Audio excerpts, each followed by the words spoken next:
I've seen people stare at their bank balance on New Year's Day and feel that sinking weight in their chest. Maybe that's you right now. Maybe you're looking at another year stretching ahead and wondering how you're going to change anything when you're starting from what feels like nowhere. Let me share something with you that might shift how you see this moment. When you have very little to lose, you're actually holding something powerful in your hands, even if it doesn't feel that way yet. Think about this for a second. When someone builds up a certain lifestyle over years, they become prisoners to it without even realizing what's happened. They're making good money on paper, but they're locked into patterns they can't escape without feeling like they're failing. They've got the nice apartment, the car payment, the image to maintain, and all of it quietly drains away their options. They can't pivot. They can't experiment. They can't take the kinds of moves that actually build wealth because they're too busy protecting what they've already accumulated. You don't have that problem right now. Your situation gives you room to move that other people have traded away without understanding the cost. Here's another thing most people miss entirely. When you try something new and it doesn't work out, what's the real damage when you're starting from a low point? You might be out a few $100s, maybe a bit of time. That's incredibly cheap tuition for the lessons you're going to learn. Wealthy people make mistakes that cost them fortunes. Your mistakes right now cost you almost nothing in comparison, which means you can afford to try different approaches until something clicks. Most people never figure this out because they're too afraid of small failures, so they never attempt anything, and that fear costs them everything over time. There's something else working in your favor if you act on it now rather than later.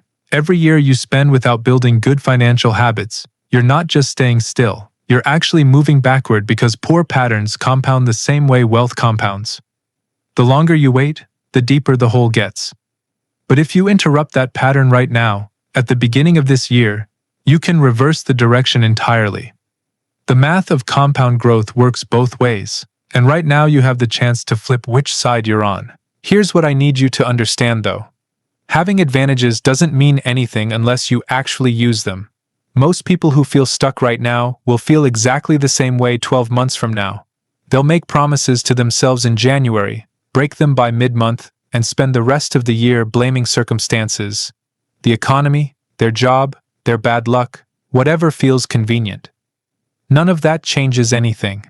Complaining is expensive and it pays no dividends. What changes everything is having a real plan and executing it consistently, which most people simply will not do because consistency isn't exciting. So let me walk you through what a real plan looks like. Not theory, not motivation, but actual steps you can take month by month that will put you in a completely different position by the end of this year. This approach has worked across different economic conditions, different time periods, different starting points. It worked decades ago, and it still works now because it's based on principles that don't change, regardless of what's happening in markets or politics or technology. The first thing you have to do, and I mean immediately, is stop the money from leaving. If you're starting the year with nothing, it means cash is flowing out faster than it's flowing in, and that has to end right now. Not next week when you feel more ready. Today. Sit down and write out every single place your money goes each month. Subscriptions, payments, habits, everything. Then cut at least half of it without hesitation. If you've got a car payment, that's a problem that needs solving. Sell the car, buy something basic with cash, and eliminate that monthly drain along with the higher insurance costs. That might free up $500 or $600 every month. Over a full year, that's several $1,000s that was just disappearing before. When you're building from nothing, those thousands matter enormously. Most people won't do this because they think they need the nicer car, but what they actually need is to stop being broke, and those are not the same thing. Food is another area where money vanishes without people noticing. Eating out regularly, grabbing coffee, picking up lunch, all of it adds up to thousands over a year. Cook at home instead. Simple ingredients like rice, eggs, beans, vegetables, chicken. You can eat well for a fraction of what most people spend. This isn't about suffering. It's about choosing what you want more. Do you want the convenience of takeout? Or do you want to not be in this position next year? You can't have both right now. All those small subscriptions, streaming services, gym memberships, apps you barely use, they need to go. Every single one. You can get books from the library for free and do bodyweight exercises in your living room. These little cuts might only add up to $50 or $60 a month, but that's over $600 a year that you're keeping instead of giving away. I'm not telling you to live this way forever. I'm telling you to live this way for 1 year, 12 months, and in exchange, you get your financial life back. Most people refuse to make these cuts because they think they deserve to enjoy life even when they're broke. That attitude is exactly why they stay broke. When you have nothing, the only thing you deserve is the opportunity to change that. Everything else is luxury you haven't earned yet.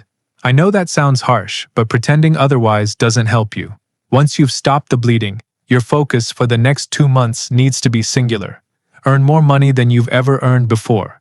This is critical to understand. You cannot invest your way out of poverty when you're starting from zero. Putting small amounts into investments might help you decades from now, but you need help this year. So forget investing for now. Your only job is increasing income. Find the most valuable skill you currently have and sell it. Can you write clearly? Offer writing services. Can you fix things? Do handyman work. Can you speak well? Look for sales positions. This doesn't have to be your passion or your dream career. We're not building a career right now. We're building capital. Those are completely different goals. You can pursue passion later when you have the financial foundation to support it. Here's the real key though. Don't work just one job. Work 3. A full-time position during the day that pays as much as possible. Freelance or contract work in the evenings for a few hours. Weekend gigs doing delivery, moving. Whatever adds another few $100s. Yes, this is hard. You'll be tired. You might feel like you're burning out. But you know what's actually hard? Being 65 years old and broke. You know what real burnout is? Working until you're 75 because you didn't work hard enough at 35. For 2 months, February and March, I'd work 70-hour weeks if that's what it took. 8 weeks of maximum effort with a specific goal. Save $5,000. That might not sound like much, but when you're starting from nothing, it changes everything. $5,000 gives you options. It's proof you can delay gratification. It's your first bit of leverage. And psychologically, having that amount saved shifts how you think about money. You stop making decisions from desperation and start making them from possibility. Once you hit $5,000, every instinct will tell you to invest it. Don't do it yet. I've watched people make this mistake for decades. They get excited about their first bit of savings. They put it into investments, and then an emergency happens. Car breaks down, medical bill, job loss, something, and they have to sell those investments at the worst possible time, usually at a loss, just to handle basic life. Then they're back to zero and they quit entirely because it feels pointless. Instead, from April through June, build what I call the emergency wall. That's $10,000 in cash sitting in a boring, safe, high-yield savings account earning maybe 4%. This will not make you rich. It's not exciting. Financial experts will tell you this is stupid and that money should be in the market. Ignore them completely. They've never been broke. They don't understand the psychology of scarcity. When you've experienced having nothing, you understand that the worst financial position isn't having cash that earns modest returns. The worst position is having no cash when an emergency hits. $10,000 buys you time. If you lose your job, you can survive for months while finding something better. If something breaks or goes wrong, you can handle it without going into debt. This foundation is what every wealthy person has, but nobody talks about it because it's not sexy. It's absolutely essential though. So for those 3 months, keep doing what you did in February and March. Maximum income, minimum expenses, multiple streams. But now instead of saving your first $5,000, you're saving the next $10,000. By the end of June, you'll have $15,000 total. And something will shift in how you feel. You'll stop making decisions from fear. You'll stop feeling desperate. That change in psychology is worth more than the money itself because it lets you think clearly about what comes next. Now, and only now, in July and August, you're ready to invest. But not in stocks yet, not in real estate, not in whatever trendy thing people are promoting. The highest return investment you can possibly make right now is in your own earning ability. You've got $15,000 saved. $10,000 is your emergency fund that you don't touch. The other $5,000 is your investment capital, and you're going to use it to increase how much you can earn. If you're making $20 an hour, spend $2,000 on a certification or training that gets you to $35 an hour. Maybe that's a coding boot camp. Maybe it's a commercial driver's license. Maybe it's a real estate license. Whatever it is, the math has to work. Spending $2,000 to earn 15 more per hour, that's an incredible return on investment that compounds every single hour you work going forward. Spend another $1,000 on tools that let you earn money independently. If you can write, buy a good laptop and software. If you can build things, buy quality tools. If you can sell, buy inventory. The goal is owning the means of production for your own income. Spend another $1,000 on networking. Go to industry conferences, join professional groups. Take people to lunch who are already where you want to be. This might sound soft, but every major financial opportunity comes from knowing the right person at the right time. Keep the last $1,000 as an opportunity fund for unexpected chances. Discounted equipment you can flip, emergency work that needs special tools, whatever comes up. Most people want to jump straight to buying stocks, but stocks will still be there next year and you'll have more money to invest then. Right now, closing the income gap between where you are and where you need to be generates returns that no stock can match. By September, if you've followed this plan, you're in a completely different position than January. You've got your emergency fund, you've invested in skills and tools, you're earning more per hour, and you're still living lean. Now you build the thing that actually separates people financially, a second income stream. Not the nonsense that internet marketers sell. Real income that works whether you're actively working or not. One approach is dividend-paying stocks. By September, you've saved another $3,000 from your increased income. Put it into boring, reliable companies that have paid dividends for decades.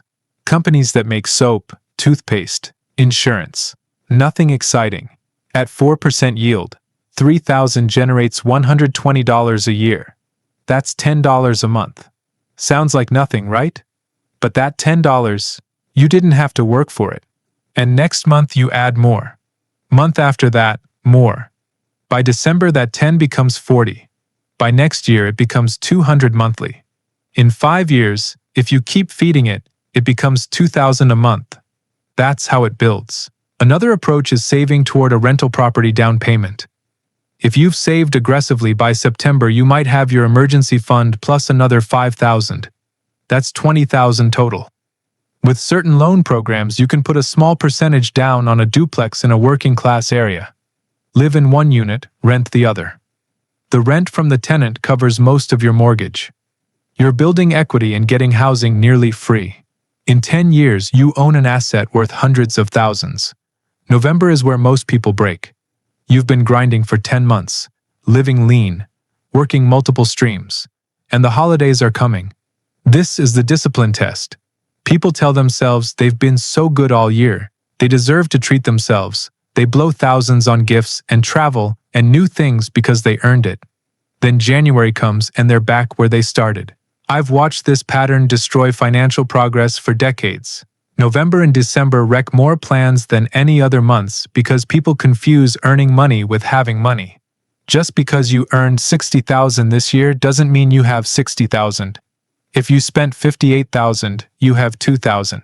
That's the only number that matters. So in November, commit to spending nothing extra. No holiday inflation. Give gifts that cost nothing. Your time, handmade food, handwritten letters. Tell your family you're building something important and next year you can be more generous, but this year you need to finish what you started. Some people won't understand. Let them. They're not paying your bills. Instead of celebrating, review the last 10 months. How much did you earn? How much did you save? What worked? What didn't? And make your plan for December and beyond. November isn't about celebrating progress. It's about protecting progress. It's about crossing the finish line without tripping at the last step. Hold the line. Don't break. Stay disciplined because you're almost there. December is when you plan your next year. If you actually followed this plan, truly followed it, here's where you are. You have a $10,000 emergency fund. You have a second income stream generating $50 to $200 monthly. You've increased your primary income through new skills. You have tools and certifications that make you more valuable. And you've proven to yourself that you can delay gratification and execute a plan. In 12 months, you went from zero to solvent. That's enormous. But you're not done. You're just getting started because now you plan year 2. And year 2 is where things accelerate. You don't have to build the foundation anymore. You have it. So now you can take smarter risks, invest more aggressively, start that business you've been thinking about, buy that property, leave that job that's holding you back because you have months of expenses saved and backup income. Year 1 is defense. Year 2 is offense. Sit down in December and write out year 2. What's your income goal? What's your savings target? What's the next skill you learn? What's the next investment you make? What does your life look like in 24 months if you keep this momentum? Then commit to it the same way you committed to year 1. Here's what most people don't want to hear. Most people never start. Of the people who start, most quit in the first 90 days. Of the people who make it 90 days, most break in November. But if you make it all 12 months, you're in the top 5% of people who try to change their financial life. You're not broke anymore. You're not desperate. You're not starting over. You're building wealth. And next year you're going to build even more. This approach works. I know it works because the principles behind it have worked across different eras, different economies, different starting points. But here's the truth. Most people watching this won't do it. You'll nod along, say it makes sense, then go right back to what you were doing before. Keep spending money you don't have on things you don't need. Keep hoping something magical happens while doing nothing different. And next year you'll be in the exact same spot wondering why nothing changed. Don't be that person. If you're starting this year with little or nothing, you have a choice right now. Waste another year or commit to this plan. Not for a week, not for a month, for the entire year. If you follow these steps, in 12 months you will not recognize your financial life. But you have to start today, right now. Stop the bleeding. Increase your income. Build your emergency fund. Invest in yourself. Create a second income stream. Stay disciplined through the holidays. Plan your next year. That's the whole plan. If this helped shift your perspective, hit the like button, drop a comment sharing which step you're starting with, and subscribe because I'll keep breaking down wealth building principles that actually work. Let's build something real this year.